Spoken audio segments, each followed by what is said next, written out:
Incoterms are international commercial terms that separate transaction costs and risk between buyer and seller in a trade transaction.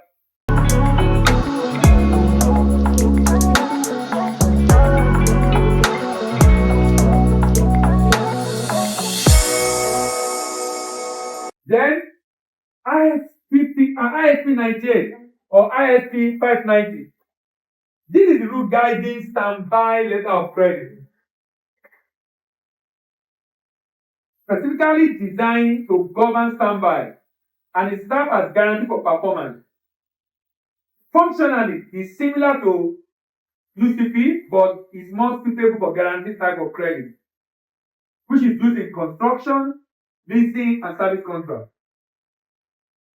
ISP 98 clarifies independent of standby. Remember independent, right? Can you remember? Independent. What does it mean? Independent. I explained the other time. Exactly. So now the principle of independence is not just in everything, it's standby, it's guarantee. Saying the guarantee, the standby letter of credit is independent of all the agreements surrounding it. It also defines complying demand under standby and provides procedure for notice of dishonor, extension, and expiry. Procedure for notice of dishonor, extension, and expiry. ISP 98. Then we have, now significant, reducing litigation by standardizing credit. Offer guidance on document presentation, fraud, and expiry. Other complementary instruments include URC for bill for collection. I mentioned bill collection in money, right? That's rule guiding it. Incoterms. Incoterms are international commercial terms that separate transaction costs and risk between buyer and seller in a trade transaction. Incoterms are international commercial terms that separate transport costs and risk between buyer and seller. So in Nigeria, the Incoterm used in Nigeria is called CFR.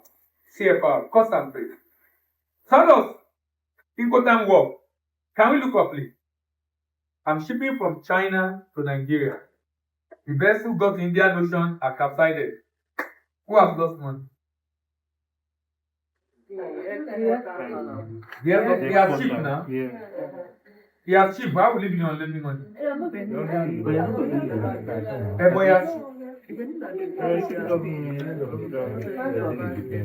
Importer have not received. Incoterm define who has lost money. Incoterm define it.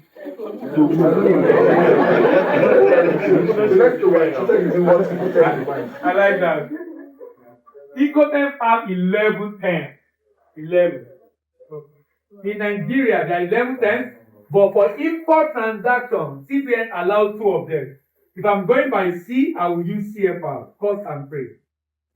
If I'm going by road or rail or air, I will use CPT, carriage safety. So I will explain what this means now.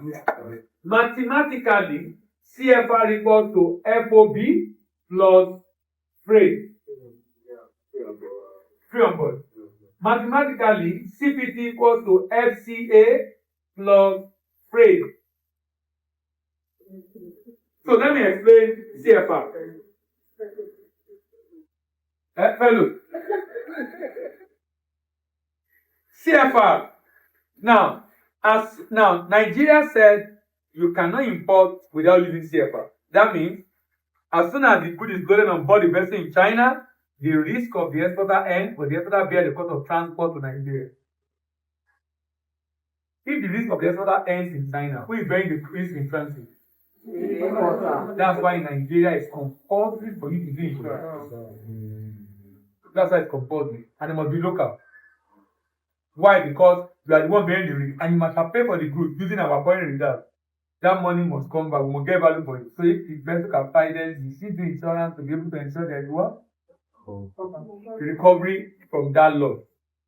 Right? Same for CPT. You know CPT is going by road.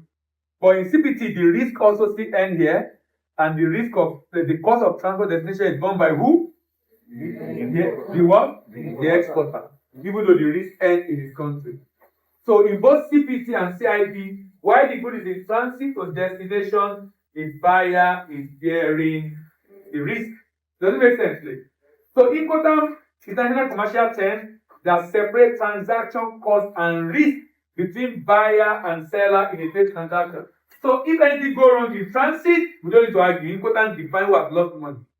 Important define who is bearing insurance. Important define who is bearing transport. Important define who is carrying the risk at any point in time. So there's no need for argument.